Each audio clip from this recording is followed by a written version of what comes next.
Because we're live. Here it is. Here's this Agile thing. I'm Matt Beam. I am Mike Markey. I'm Jeff Singleton. And it's Saturday morning, 10 a.m., which means we're live streaming to YouTube and not X yet, soon. And for those of you who are here in real time, it is the 1st of February, 2025. If it's if you're hearing us in a released episode later, now you know our cycle time. Yeah, it should only be should only be the 4th, maybe, that you're hearing this.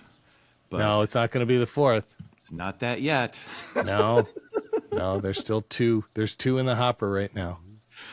We also might change the show. It might turn into something else. But something else. Like if you look up here, there's an extra word over on the screen. Oh, did we? It's Toe Show. Is that Toes? The Not organizational toe jam, but effectiveness show.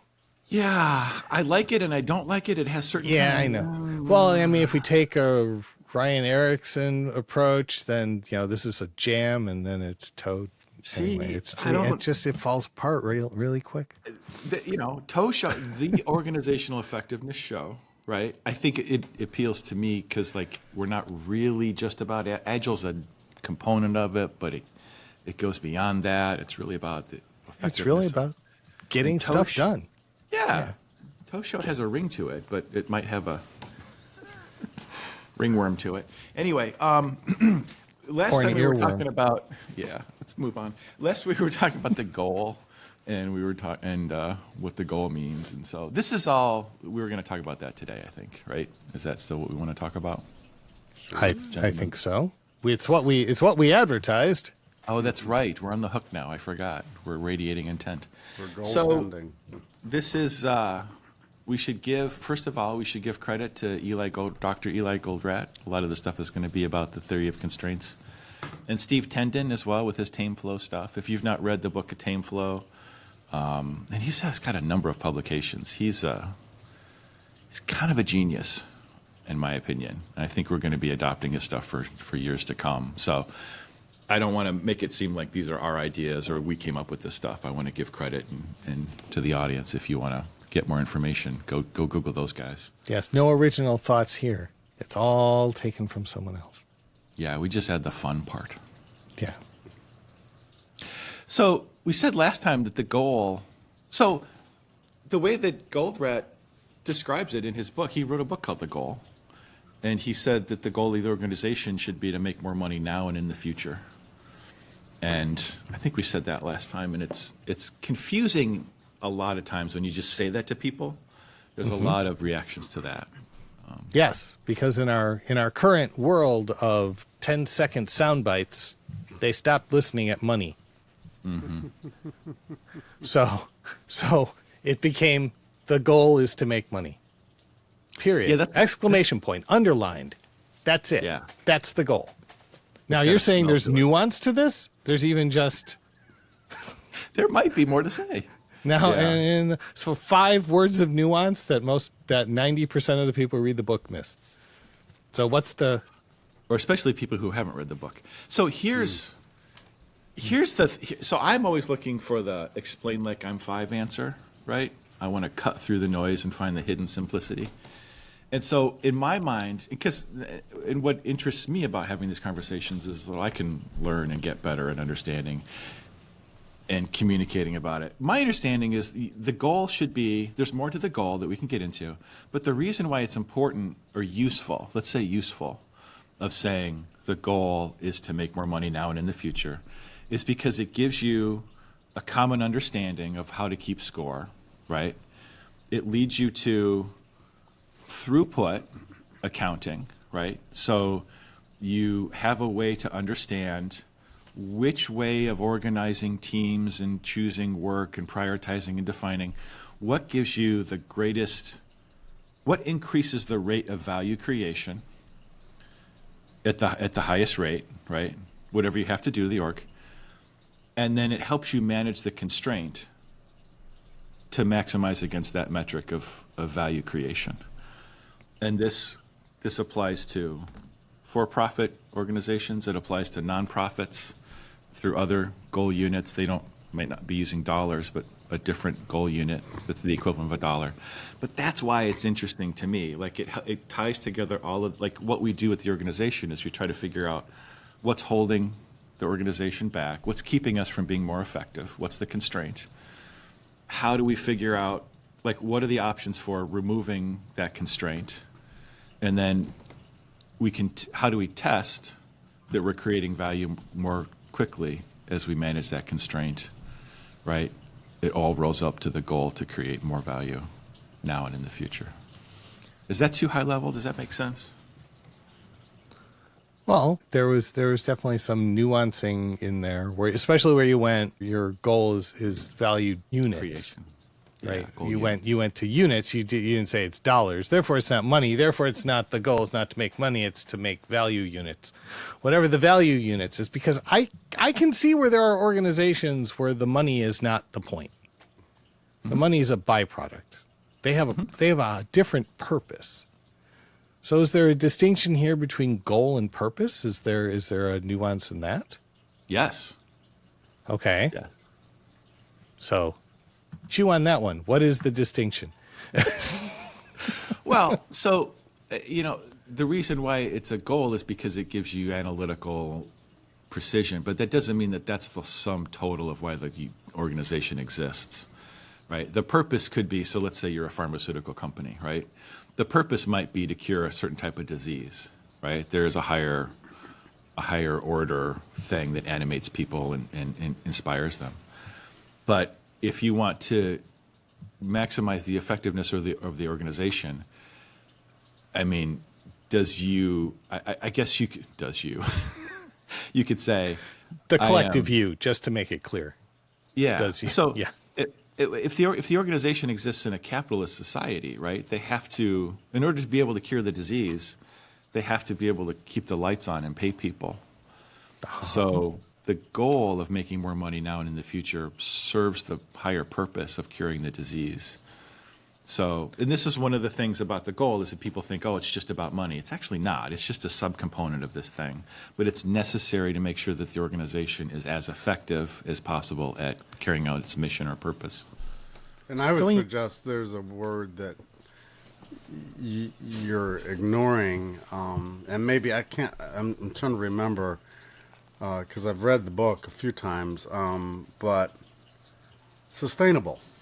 In other words, for an organization to sustain its mission, yes, you do have to be able to provide value to customers in a way that is in excess of what it costs you to provide that value, and do that in a sustainable way. I'm still not keen on the whole, well, money is the goal, and this whole splitting of hairs and semantics of, well, that's your purpose. Your purpose is, your mission or your drive. The problem with that is that you start getting into, so what are you communicating to your customers, B, if you're a large company, your shareholders, and C, to your employees? Are you communicating to them that the goal is to make money? Or are you just, that's kind of an underlying sort of thing? To me, it sounds like it's probably an underlying sort of, I don't know that that's Okay. inspiring to people. Yeah. Yeah, exactly. I know. I definitely know it's not. We've brought. I mean, I did used to work for a company where there was a shareholder who would come out and say, "Your purpose is to make me money."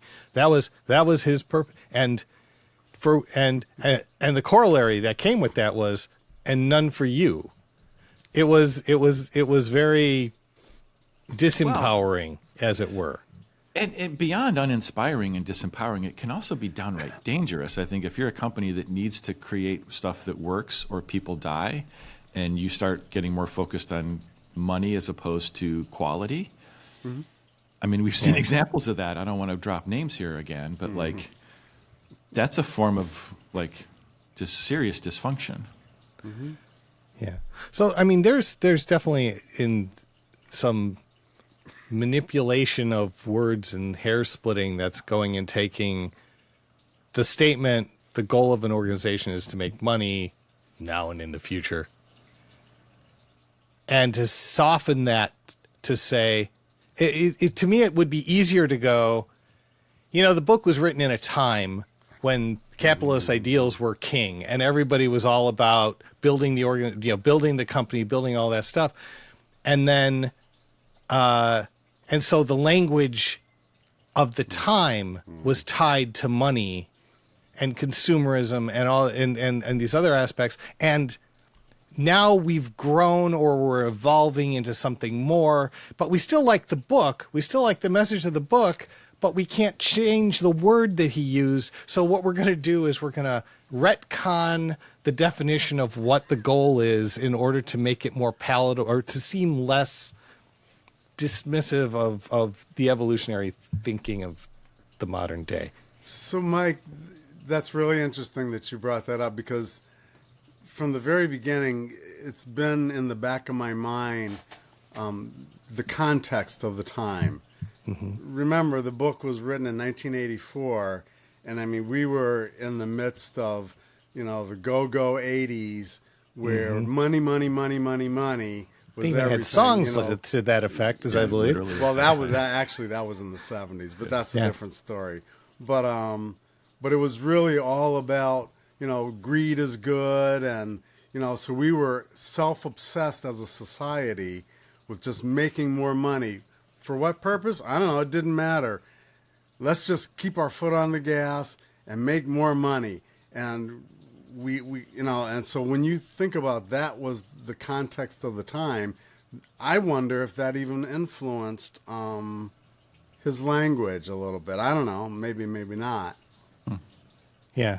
When you read the goal, it doesn't come as you read it. The story does not reflect a preoccupation with money other than we have budget problems and we've got people concerned with the bottom line. We did have that, but it was just sounded like normal business concerns. It was just sort of in a coda where it kind of goes, and so of course you realize the goal is to make money. And it's like, no, they never said that in the story.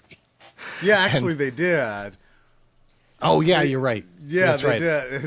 I flipped through it last night. I tried to find it, and I couldn't find the page that it was on. So it was on several pages, but very early on, they say the goal of the manufacturing organization is to make money.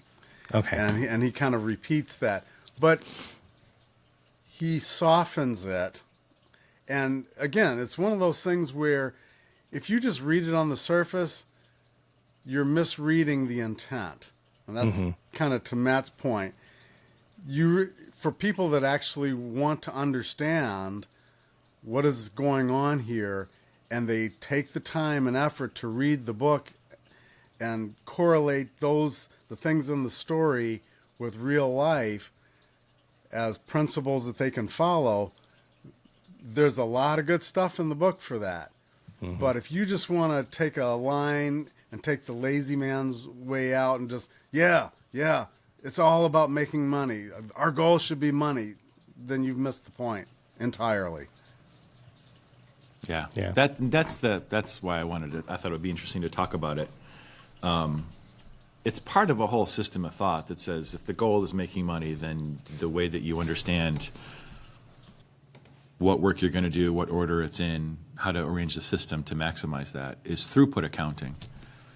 And so if you're not going to use the goal of making more money and the mechanism of throughput accounting to guide your improvement efforts, what are you going to use, basically?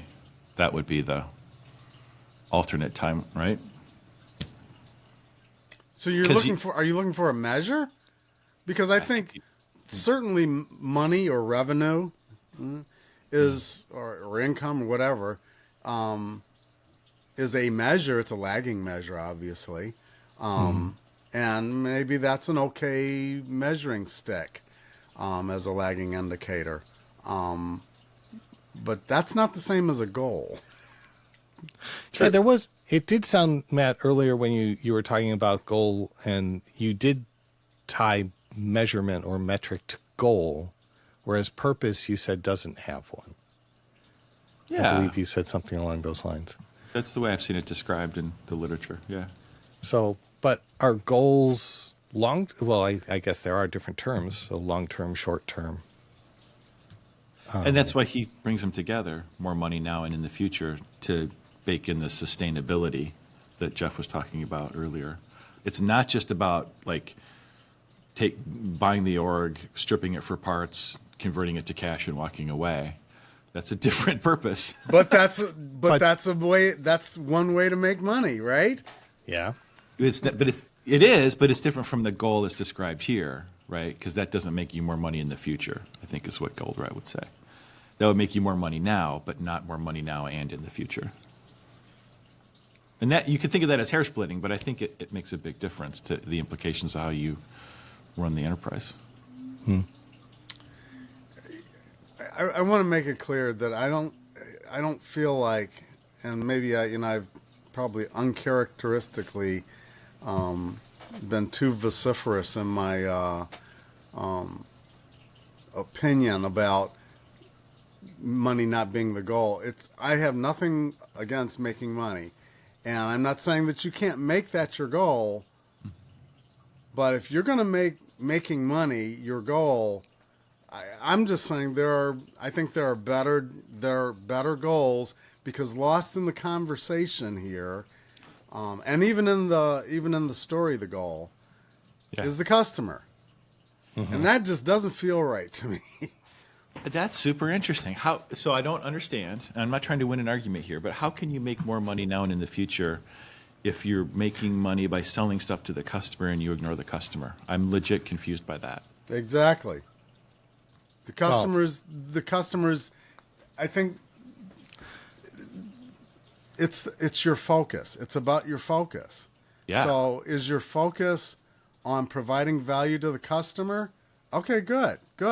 What is going to be of value to the customer that they are willing to pay you money, and you can do it in a sustainable manner? Yeah.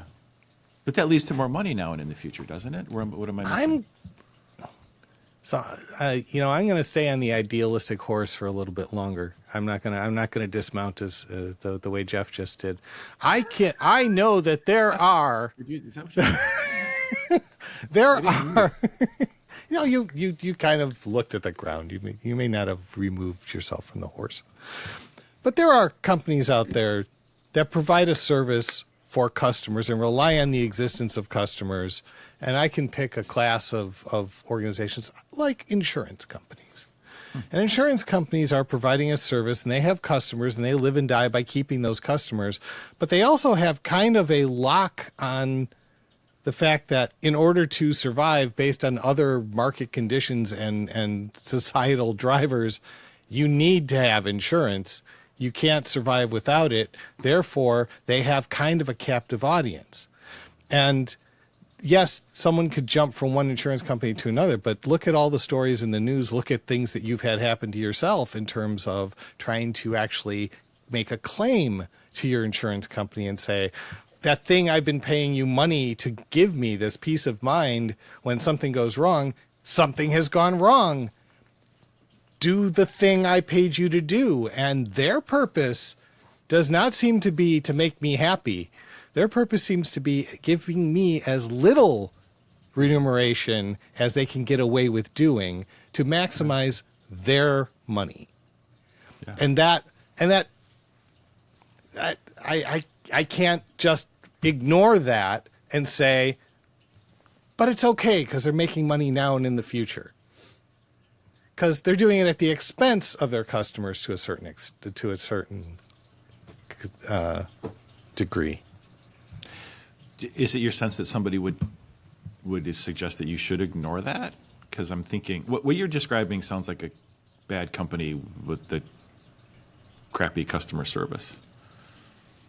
Well, it's not just crappy customer service. I mean, we've witnessed that there are policies, not just customer service, but policies of delay, deny, the whole 9 yards. So So baked into their business model is, you give us premiums, but we don't pay you when something happens.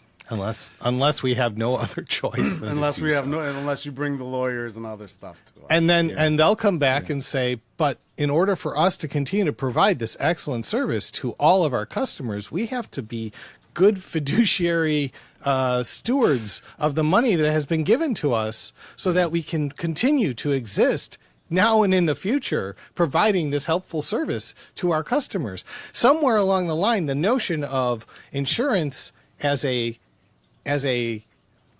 safety net kind of became insurance as a Ponzi scheme. It's not.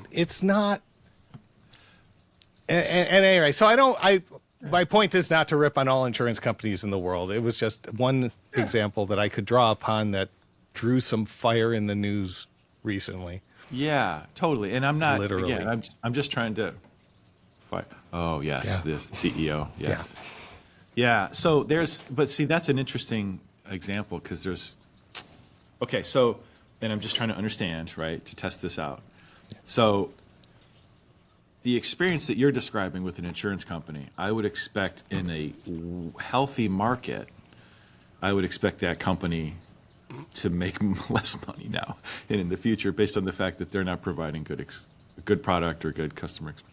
Now, Except in a good capitalist society, as your competitors adopt your practice, because otherwise you'll make more money than they do. So and there's cross pollination of ideas. It basically they all suffer from the same. I can't even say all of them. I don't want to say all of them.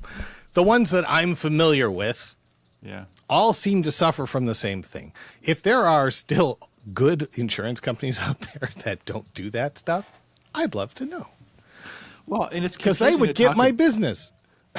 It's confusing to talk about this 2025 in America because, like, the way that the market is structured and regulated, and is it really open? Is it really an efficient market, right? Those are, I think, really valid questions that we'd have to get into to really resolve this, and they're outside the scope of this, right? And so it's hard to see. Well, it's certainly right? not talking about the goal the way he wanted to. No, I but- think it's all. But I think all it's wrapped relevant. up in there. Yeah, I'm trying to understand it. Is that a problem with the way that Goldratt conceptualized the goal, or is it a problem with the state of the market and interference in the free market? That's an open question in my Hey, mind. we don't happen to have any listeners or anything, do we? We have one. Do we? And it's not one of us? It's not one. No, you're clearly not listening. You just walked into that one. Yeah, I did. you left it wide open. Anyway. You're right. I'm not listening. Please. Now he's gone. We're back to zero. Okay. We called him out. He left. Probably. We're watching you. No, so, man, to get back to, the intent of the book, and there's a ton of stuff. I mean, even though I expressed some reservation about money being the goal, if you dig into the book, as you said, there are so many things that the book gets right. I mean, many, many things that maybe it's just a little thing that's sticking in my craw. And my issue is not even so much that line, the goal of an organization is to make money. It's, you can do that, but how many companies, and we've witnessed this time and again, that focus on or shifted their focus to simply making money. And it leads to aberrant behaviors and cheating. Totally. It leads to quality issues. It leads to internal misalignment. Yeah. Yeah. Departmental infighting and stuff. External misalignment. So you're no longer aligned with the market and the customers and what they need and want. Now, to your point, if the goal is to make money now and in the future, the problem with that is that, again, it's the sustainability issue. People don't look at that. What they look at is now. That's So what I think wanted to about talk a public company. A public company, say, I'm a shareholder in a lot of companies. And if XYZ company said at their next annual meeting, our goal is to make more money. In the background, yes, as a shareholder, I do want to see profits. I do want to see my stock value go up. But if I hear, the CEO or CFO stand up and say, our goal for the next year is to make more money. Suddenly my perspective of, do I even want to still be invested in this do company? I want to be a part of that? Yeah. Yeah. To my ear, so from a leadership communication, that's like them saying, we're going to maximize flow efficiency or throughput. It's like, there's a lot of stuff internally you have to do to get to the point of this organization, right? To achieve the purpose, right? I agree. It would be a misalignment, but it would be a misalignment. Does that make sense? You need to be clear about the goal, but that's also not why anybody chooses to work with you or do business with you. Exactly. Yeah. That's my point. Why should anybody do business with you? Yeah, That's we should what be the goal freaked out is. by it, right? Because I know the only thing that you're looking for is more money. Okay. I'm looking for somebody who's focused on product quality because I want to buy and will take care of me, and thinks of money as a necessary thing to think about to make sure the organization is effective, but it's not the point. Yeah.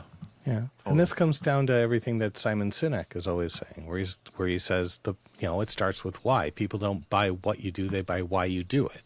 Yeah. And if you're going to align yourself with a brand and say, I'm going to be loyal to that brand, like as loyal as Matt is to Apple, to say I don't care what else comes out.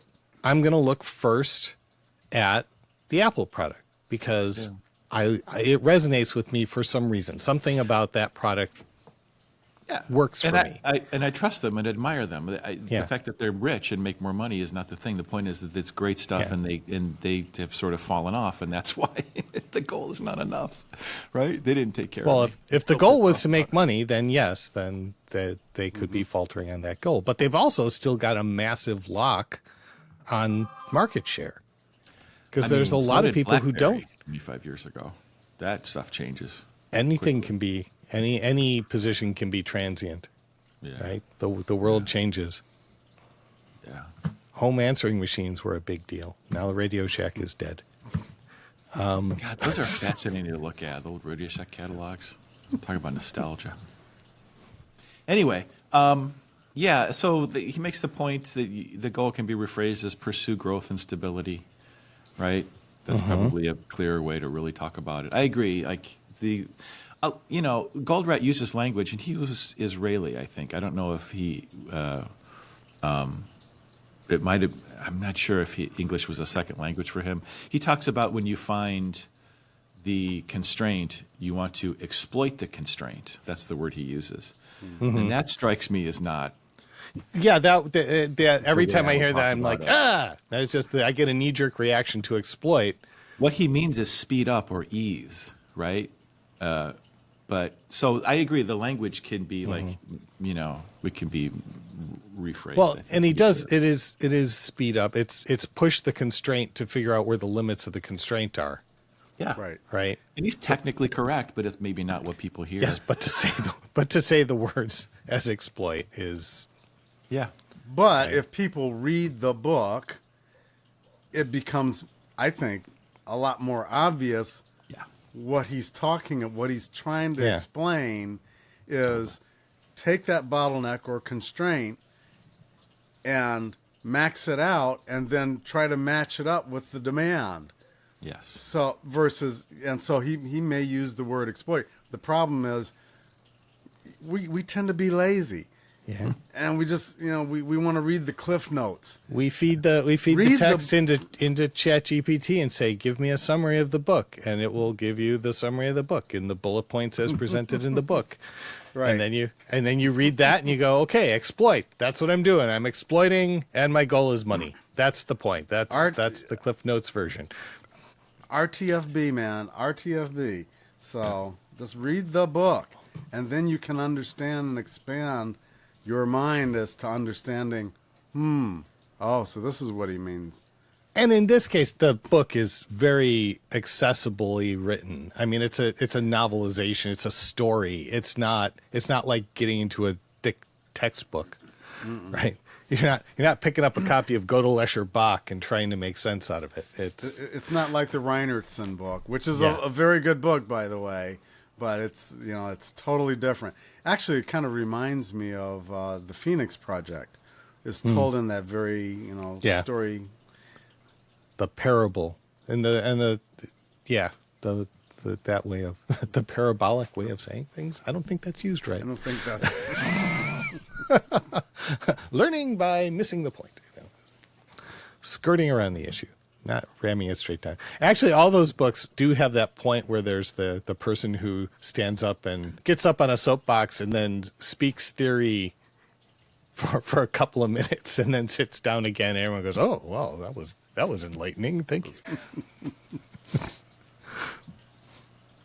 So, Should we talk Matt, I about how think this applies to nonprofits? I'm so glad you brought that up, because that was the other thing. So, again, maybe it's just semantics, but I think the concepts in the book definitely apply to all organizations, regardless if they are for-profit or non-for-profit. And we've already talked about it from my perspective. The non-for-profit should be operating pretty much a similar business model sustainably. It's just not for profit as a tax status, but when you read through the book and the heavy focus on profit and making money, even a non-for-profit needs to bring in funding. Whether it's from private individuals, foundations, government, whatever, to perform a service and add value to the community or whatever they're trying to do. But it's almost kind of ignored in the book. And so that would be one concern that I would have, is the language could be interpreted as, oh, well, that's not for us because we're non-for-profit. So I think the principles in the book, though, are absolutely applicable across the board, whether you're for-profit or not-for-profit. yeah. I agree. To zero in on the now and in the future, you want to still exist to perform your mission, to achieve your purpose, whatever that is, and to have sustainable income to maintain that capability is survival first. You have to survive to continue the mission. And that's why it keeps hitting me as disingenuous to say, and therefore money. It's like, no, you could, money is, it's a result. It's a fuel for the continued existence of the engine, or the continued operation of the engine.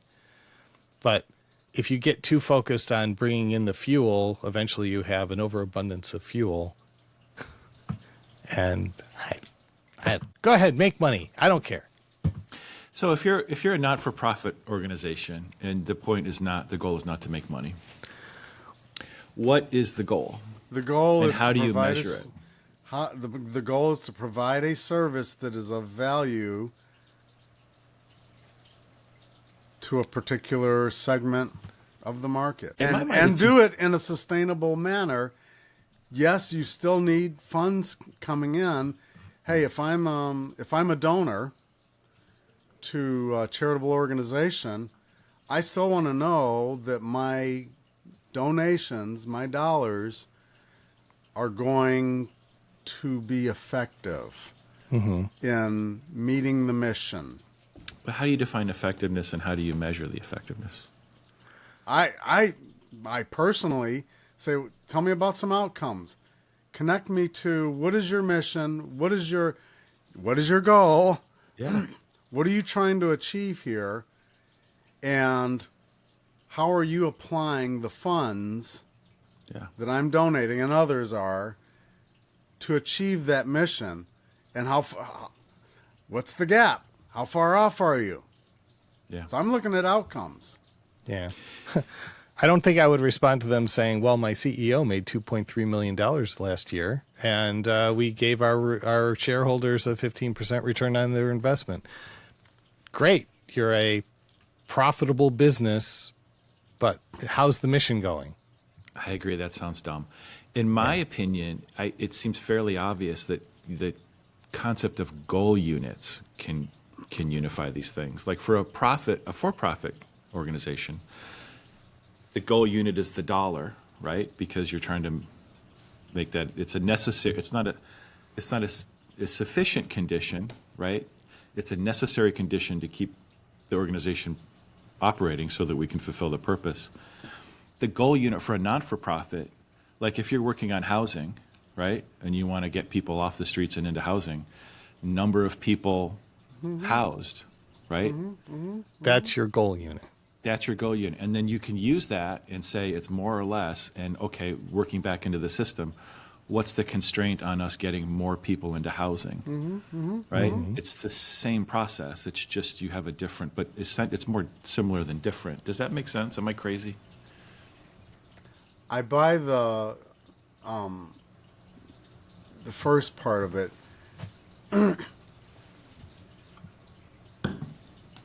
You're in my opinion, you're spot on with respect to a goal unit, maybe affiliated with the outcome that you're striving for. Right. For a for-profit, I'm still, okay. Why does that not apply to a for-profit? So if you turn it around, I thought you were spot on with the nonprofit. Yeah. They have an outcome that they're trying to achieve. I think I know the answer. Adding value to a market. Yeah. And this is how we're going to get there. If you go to a for-profit, why does that not apply to them? Because the way that a for-profit sustains itself is by selling stuff and getting money for it. And the way a not-for-profit sustains itself is by getting donations. Does that make sense? It's just it's income. It's just it a doesn't different way matter. of getting the money in the, in the bank account. I don't think a for-profit, just because we put the word profit in there, that's a tax status, as Jeff is fond of saying. That gives you that gives so you a way of. So the nonprofit sell stuff? They can. They could. What do you think Habitat for Humanity does? What do you think Goodwill does? What about the Girl Scouts? They got a cookie I've racket never going understood. like crazy. Yeah, Like that's some sort right. of That's cookie right. racket. I forgot about them. Okay. So it's the pursuit of profit is a business goal. I don't think it's not the goal. I still say if you're going to talk about a capital T, the goal, we're talking about mission of the organization or purpose of the organization. That would make me, and if you want to tie it to goal units and say some types of organizations will quantify their goal unit as number of people housed. It could be number of iPhones in general distribution. It could be number of EV charging stations in operation right now. There's lots of ways that you could set a goal unit as an organization, and that's what's important to you as an organization. That's how you're going to measure your success. But to Jeff's point, if I come across an organization that says our goal unit is dollar bills and we are going to have an accumulation of more dollar bills than anyone else, Unless you're a counterfeiting operation, that's different. Yes, yeah. I can think of one governmental agency that's their goal is the production of dollar bills. This model breaks down entirely in a non-legal context. I have no guidance there. Yeah. Okay. It's like, well, we're kind of sort of a little bit running up against kind of a time box. And so I think maybe for the future, kind of sort of, we might want to talk about I'm not sure it's clear in my mind the difference in not-for-profit and not-for-profit. I don't know if you guys want to beat that up more, but I think I need to do some more thinking around that. And then maybe also how do you align people around the goal is another thing that I think maybe would be a logical next step in the conversation. Does that make sense? Is that boring? Should we do something else? well, there's more to say on the goal front, and God, we have people in our network who we could bring on as a guest to talk about goals, I love it. or certainly in the Who would they But- be? Should we call them out right now? Real no, time? we should not call them out until we talk not. to them. All right, Mom.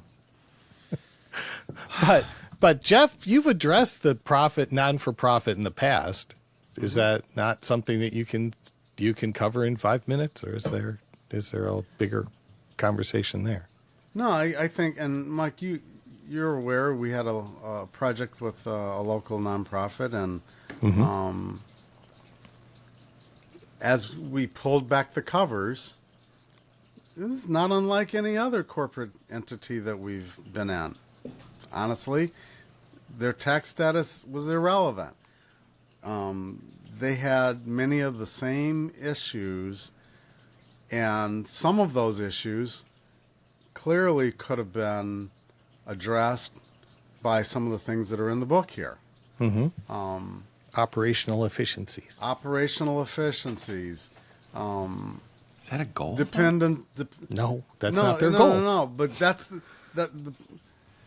if we shift for a moment, it's not just the goal. As you said, Matt, if you dig into the book, there's lots of principles in there in service of getting to the goal, whatever that goal happens to be.